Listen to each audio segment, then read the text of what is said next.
Welcome to Taiwanica. My name is Eric Matthews. I am one of the hosts here on Taiwanica podcast and also a life coach. I am here to proudly introduce today's episode. It is episode 43 with our other host, Anita, having an interview with the amazing Erin.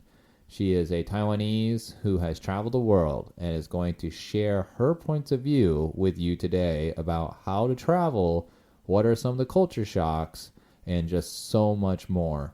So definitely stay tuned. There's so much to learn here. It was so great to have her, and I think you're going to really enjoy all the fun that she brings today. So without further ado, let's dive on into today's episode.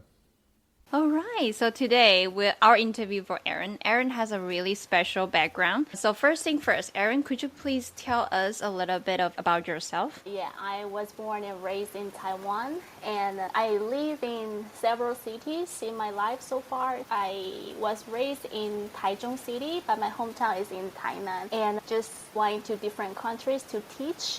Yeah, and like most of the Taiwanese, I went to cram school like 补习班 for like 8 years to learn English, so that's why I know English. That's how you know English. Yeah. Awesome. You're being very humble here. You mentioned about you been to many different cities. So are those cities involved in your English learning journey? No, not really, because I didn't go to any English speaking countries before I was 25 years old. So I didn't learn English in the Western countries. No, never. I just learned English in Taiwan because I majored in English in my college. So I think that is the reason why I learn English well. Wow, that's great. Do you like English? Yeah, I guess so. Hope so. Yeah, the process was very tough, but now when you can speak and the sense of achievement, I think that's pretty fun. I'm pretty sure most of the Taiwanese people they are sharing the same, pretty much same background. They went to cram school, learning English, but not many people have what you just described, the sense of achievement. So, what is the moment you have the understanding and realization? Say, oh, my English is actually pretty good. Oh, I think it should be when the first time that I was able to talk to the non-Taiwanese speakers. I think that was the moment. But I remember they were the people from Thailand, from Japan. So I was not pretty sure like how was my ability was, but I was pretty sure that I was able to communicate with the foreigners. See, it's always a good feeling, right? Like you've been put into a room. None of them are from your country, but you are able to communicate with them. So basically, your learning journey is cram school, majored in English only English, yeah. in college. And then when you graduate from college, what did you do? You just start traveling around? No, I went teaching in America in a HBCU school in South Carolina in the States. I taught Mandarin Chinese there in a college. How does it feel like? I was very nervous at that time because during my college life, I just went to cram school to be a part-time teacher or teaching assistant there. And I taught English in college as well, but I had never taught Mandarin Chinese to anyone else. But there was a big challenge for me, so I had to start all over again. It is a new thing for me to teach Mandarin Chinese there. Yes, so I had a really big culture shock there. Yeah, and I realized how difficult Chinese is at that time. Right? I totally agree. I understand what you're saying. Correct me if I'm wrong. Like, we are a native speaker of Mandarin Chinese, of course. But when you're teaching it, it feels like it's a different profession. Yeah, really difficult. I was wondering how could I speak in Mandarin Chinese in my life. I also have a little bit of a teaching Mandarin Chinese experience a couple years ago, but not like you. I'm just a private tutor. So after that, what happened next? Next, I moved back to Taiwan and did quarantine because the COVID-19. So I did quarantine for a couple of days. I could say that was the best time in my life, just not working, not doing anything for 15 days in a quarantine hotel. that is the best. Thank you for and sharing. and after that, I was just start teaching on Amazing Talker, and until now, it's been 3 years. Okay. So basically, that's your English learning journey. Yeah, but I also had experience when I was in China. When I was a college student, I went to China for a year for teaching English as well there. Yeah, so that was also my English journey. So when you were in China, what are your students? Like kids, adults? Yeah, the really small kids, like 2 to 6 years old kids, they have a lot of early age children there to learn English, so I was being part of them there. I see. Could you give me one of the highlights in your English Like- learning journey? What is the highlight? Okay, so I would say I majored in English. I went China for teaching English for children, like the early age children. And then when I graduated, I went to America to teach them in Chinese. And then after I came back to Taiwan, I teach online and being a digital nomad. I see. Yeah. And as we mentioned in the beginning, you're having a new step right now. Oh yeah, I'm still preparing and learning, so I think it's still far from now. Yeah, but in progress. Yeah. In progress. Yeah, that's all that matters, right? If you wanted to do something, you have to make the effort and engage to every step to your goal. Yeah. So I prepared a few questions to ask you because you are Taiwanese and you have, many different experience like teaching in a foreign country and you speak the language. So I wanted to ask you a few questions for you to share your opinions. So the first question is, as a Taiwanese, could you please tell us a couple of positive and negative aspects that you experienced when you living in the USA? Positive and negative. The most positive thing for me would be the fresh air there because I had a really bad breathing issues and eczema issues. So, after I moved to the States, the fresh air really saved my life. It's so important, right? Like I've also noticed that when I was in Taiwan, I just, like you say, have a lot of problems. But I was just like, I grew up in this country. How bad could it be? Until I moved to the USA, everything changed. My skin, my breathing problem, it's just all gone, and my skin just so nice. See? Yeah, Right? that That's is true. definitely That happened to me too. Yeah. So the first positive thing is the clean air, the fresh air. Yeah. For all of you who are listening, Taiwan is really not that bad. Just, when you're comparing. So. Exactly. Yeah, Yeah. definitely. So is there anything else that's positive? Oh yeah, because I really love traveling. So when I was traveling in the States, we had a road trip. Me and my friends, we drove from Boston to Key West, which is really close to the south of Florida. So we drove for a couple days or a couple weeks. Yeah, and on the way there, it was very easy for us to find hostels or hotels and gas stations. I was surprised about that. That's great. Yeah, in Taiwan, if you want to find a hotel or hostel, you have to make reservations like in advance, and you also have the check-in time. So like before 7 p.m. you have to check in. Yeah. But in the United States, you can do that like for 24 hours. So I think it was very convenient for travelers. Yeah, and I think I remember when I was a kid, you don't usually make the reservation for hotels and stuff like that. But recently, seems like it's a new trend. Because I think people now are waking up that I cannot just keep working. Yeah, that's definitely a positive thing. Anything else you would like to share? Thing like toilet paper is everywhere in public toilets. So I like this too. In Taiwan, the public toilet, they don't have toilet paper, so it's quite inconvenient. Because I always forget something, so it's important for me. It's as important, well. right? Very impressive. One more, I think people don't have too many preconceived notions. They respect people a lot, no matter where you're from and who you are. From my experience, so people are all very, very nice, friendly, and kind to me when I was there. Definitely. Now we have finished the positive. Now let's move on to the negative. Okay. I think the negative thing, of course, just really high living cost. Agreed. So, when I am in Taiwan, we can, buy our 3 meals and everything in restaurant, but it's impossible to do that in the States. So, but they also make me know how to learn some local Taiwanese food as well. I have the cooking skills right now.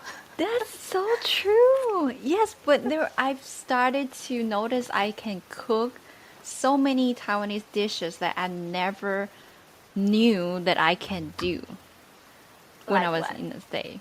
Like 鸡肉饭.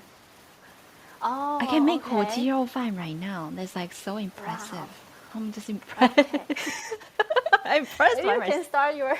You can start your restaurant there too, I guess. I know, right? That's why all the immigrants who are, from Asian, especially from Asian, they started their first business is usually restaurants.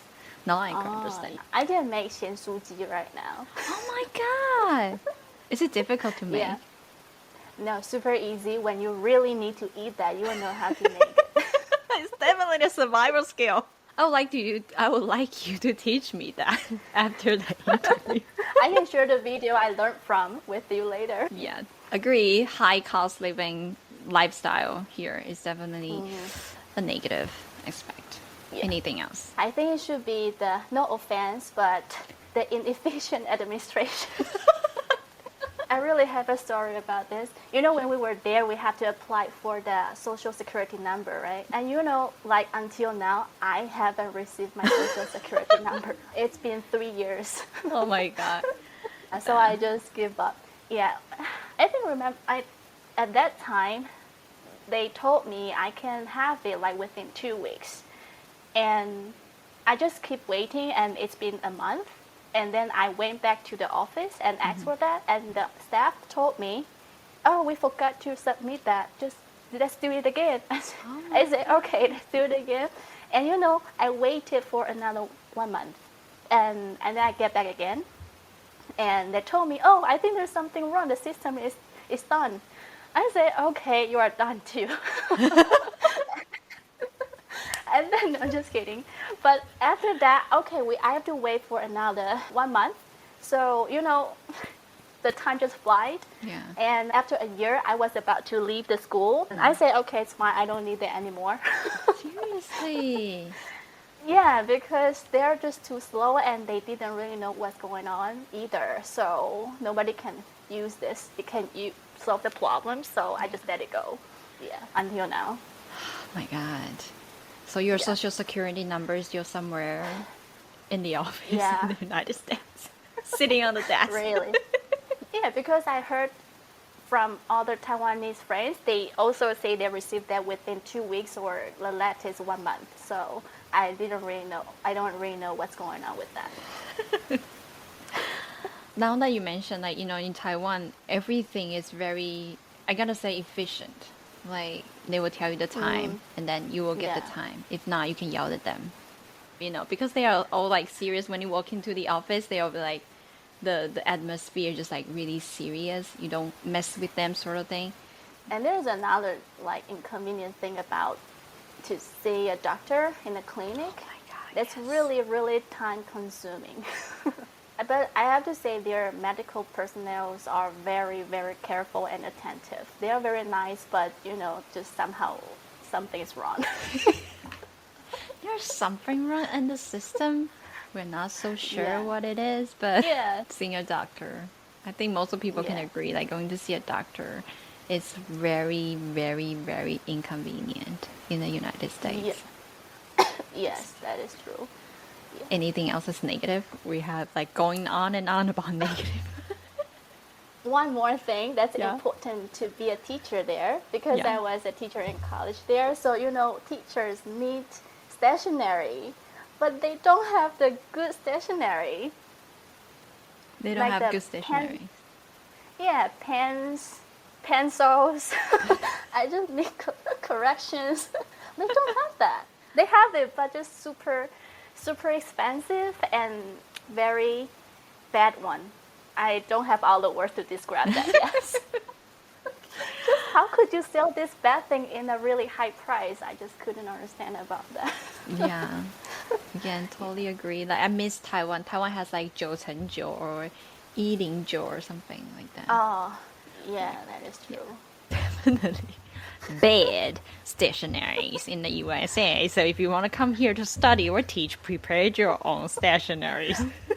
Will it be safe after finish the podcast? We shall see. We shall see. Okay. All right. So those are the positive and negative aspects of living in the United States. What about making friends? This is a topic I really wanted to mention because me personally have noticed the differences, like how easy it is to make new friends.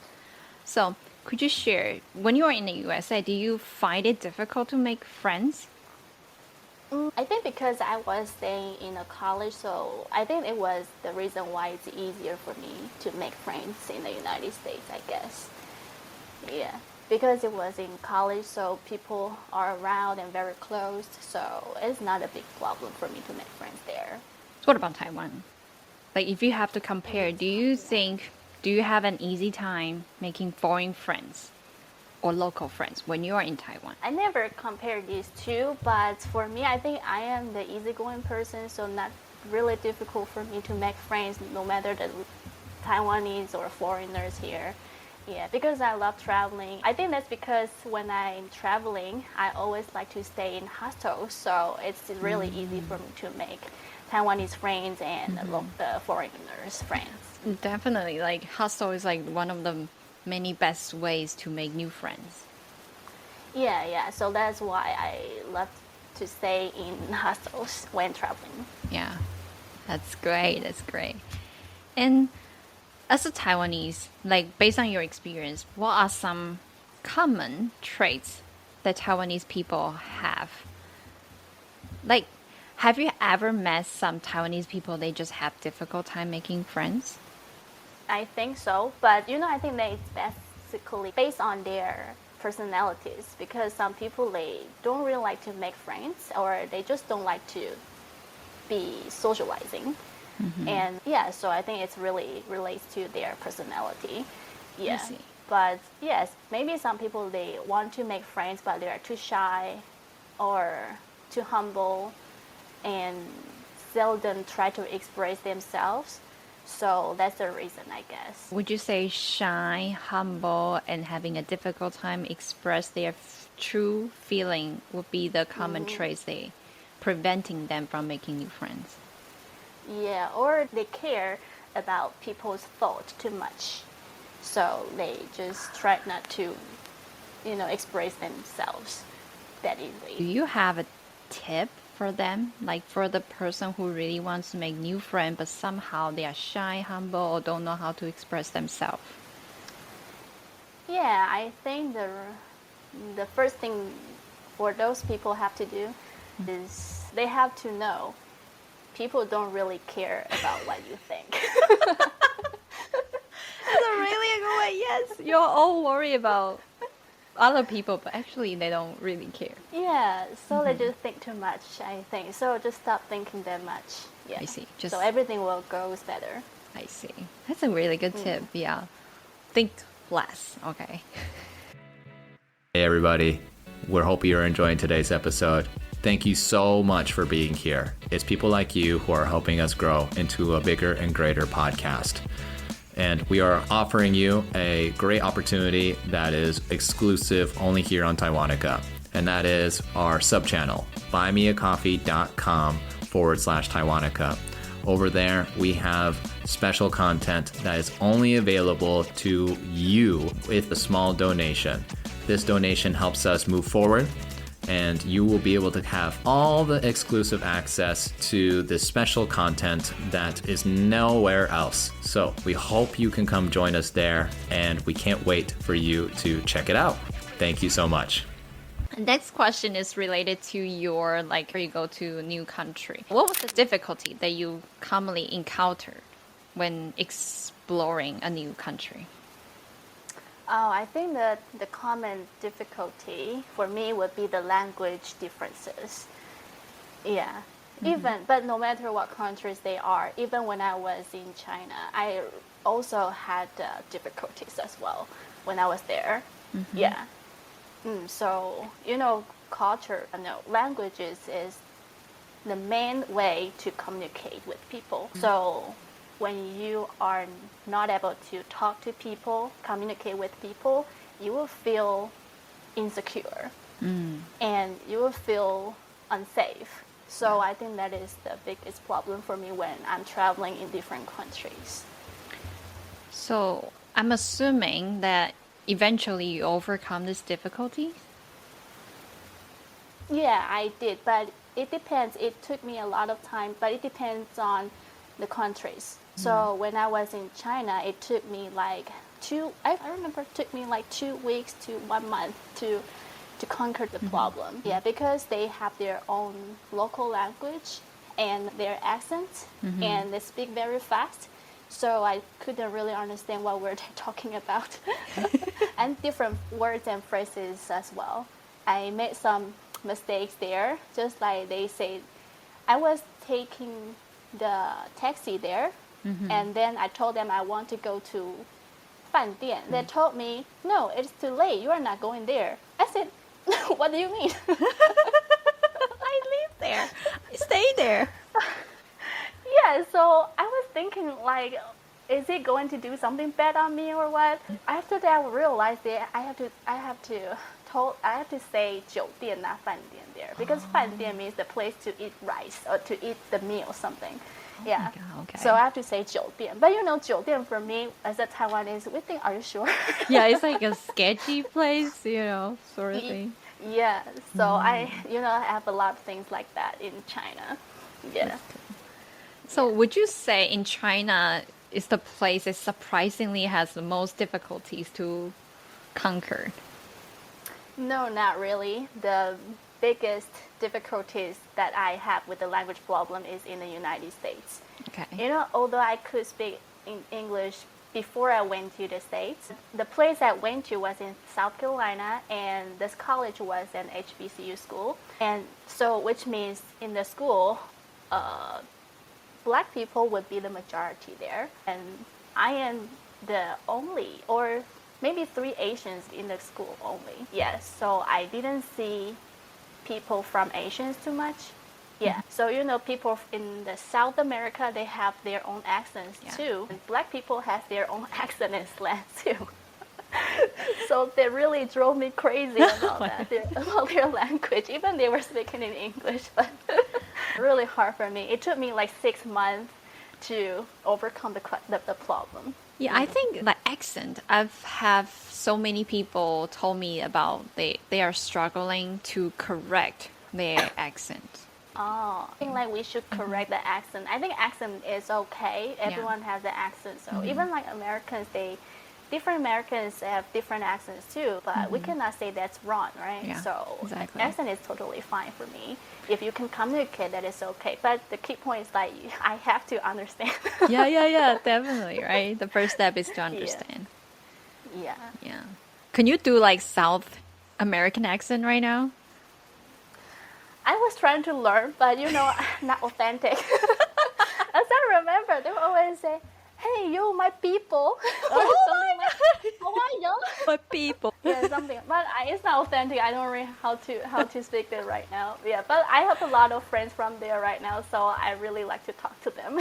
That's great. That's great. Yeah, that's the point, Yeah, right? really. We always think, I think that's like Taiwanese point of view. Like we feel like we all only have one correct way to speak a language.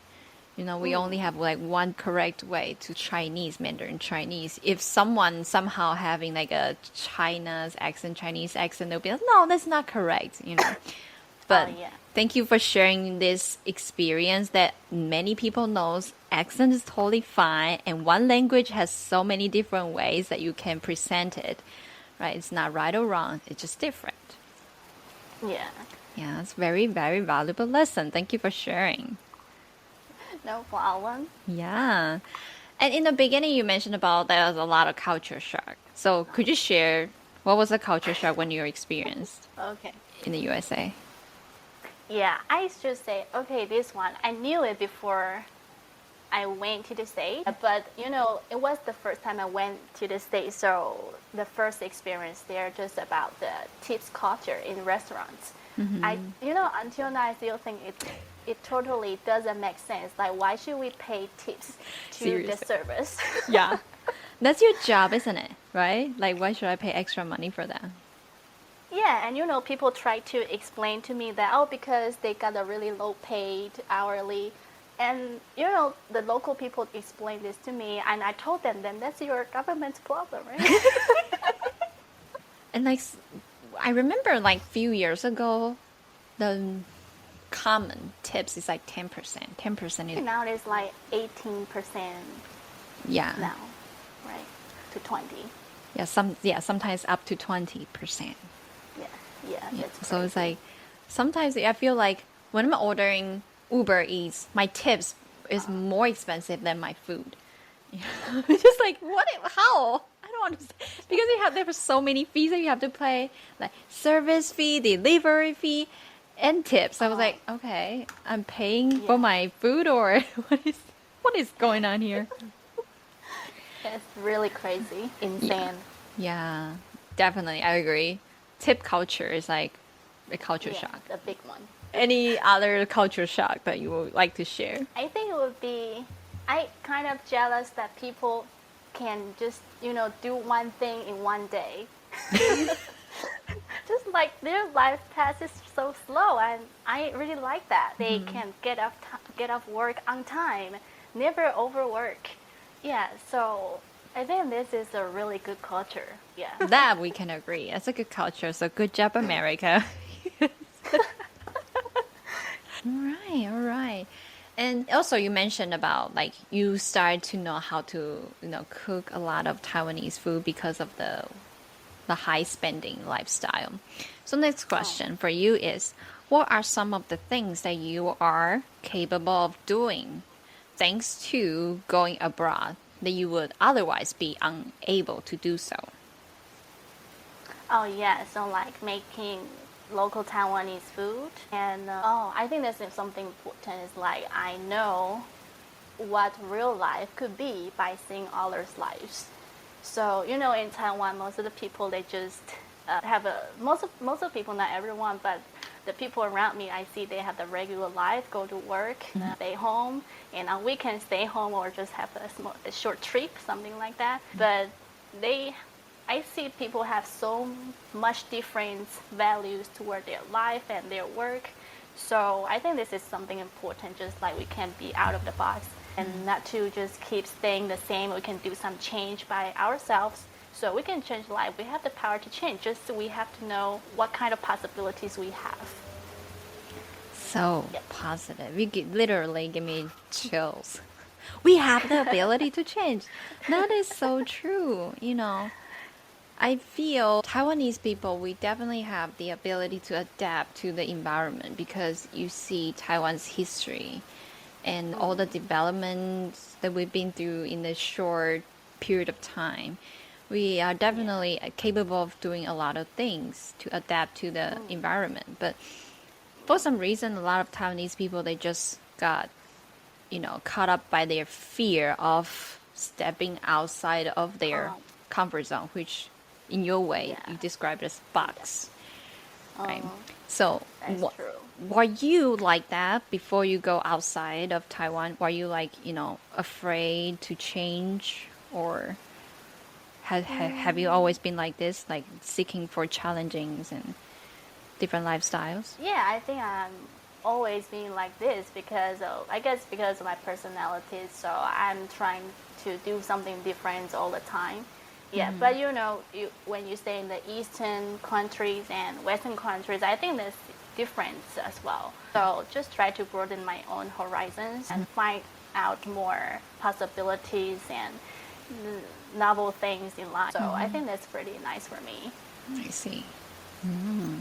Really, really good suggestion for a lot of Taiwanese people, right? You can definitely change. All you have to do is to step out the first step. Yeah. Very nice. Wow. I feel like I'm having a job interview. You definitely got a job, Erin. Welcome on board. Thank you. How much are you going to pay me? Much, but we are selling passion. Do you have passion? Oh, not really for now. All right. Joke on the side. That's great. Because, I definitely see younger and younger generations starting to have like their dreams, or American dreams, or whatever country they wanted to go to. But in my generation, I'm pretty sure we are qualified as the same generation. Most of our friends or our siblings, from my personal experience, they are very different from me. Or should I say I'm very different from them. They are 80-90% of the people who are just staying in a very comfortable lifestyle in Taiwan. And I'm like you, I'm always seeking for challenging new things to do. So the question for you, do you consider yourself different from normal, quote unquote, normal Taiwanese people? It's a hard question. Maybe no, because I still have, everyone is really different. So even they have the similar lifestyles, but I think personalities are all different. So I think we're cannot be compared. Very different perspective. I like it. Like my parents or like me come from a very conservative family, so they always say I'm different. So it kind of gives different a bad meaning to me. I'm guessing based on what you say, different is not necessarily a negative term, but because of how I've raised in my family, I consider, me personally, I think different is a negative word. I think the generation is different right now. So being different is now the positive words. That's great. Thank you for the encouragement. Yay. Different is definitely a positive word right now. Yeah, that is true. I see. All right.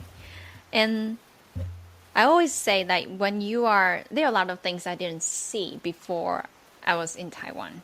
I was seeing Taiwan as one way. And after I started traveling outside of Taiwan, or right now currently live in the USA, I started to seeing Taiwan from a different point of view. So what about that? What about you? Sorry. What is something about Taiwan that you did not recognize as valuable until after you, as Chinese saying, drank the Western ink? Greg insists to put it here, so I just read the script. Yeah, so what is the things that you did not recognize as valuable until that you go travel?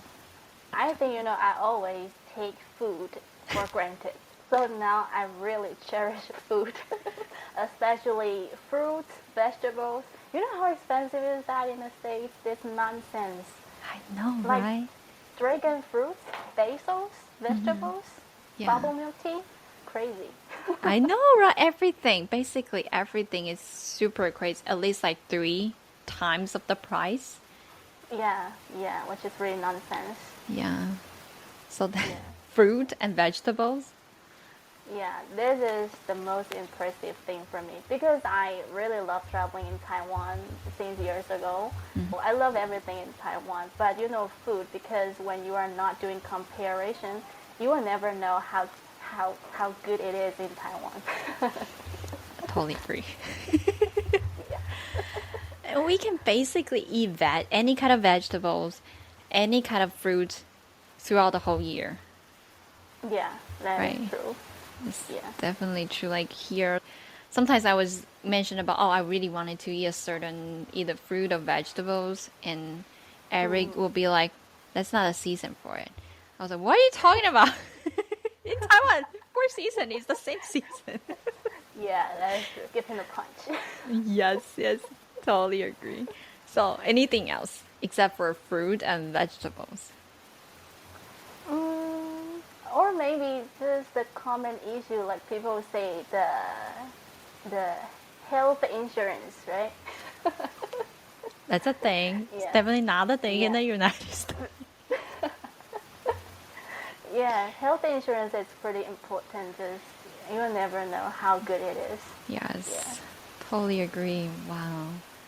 I feel like we are speaking the same language here because like vegetable and fruit and healthy insurances are the three things I missed about Taiwan. Yeah. Like those three things are so essential and you wouldn't notice that when you are, when you don't have them. That's when you start to notice that, oh my God, those three things are so important. Yeah, that is true. Wow. Yeah. But the most important thing is still the food because I'm the foodie, so. Still, the food is the most important. And I think most of Taiwanese people are very proud of our food. Don't you agree? Oh, yeah, I agree. But some of my American friends, they told me, like Taiwanese food has some kind of smell that is not a bad smell, but just a smell. Just something. Yeah, I'm thinking maybe just like when we try the Thai food, we will smell something. Oh, that is Thai food. We identify that. Yes. Yes. I guess so. Yes. Yeah. Yeah, very interesting. Yeah, food is definitely very important, and we can always make food out of nothing. Like even you don't have anything in your refrigerator, you can always make something out of it. Yes, that is the talent. We're such a foodie, so we're talking about food. Yeah, agree. Right.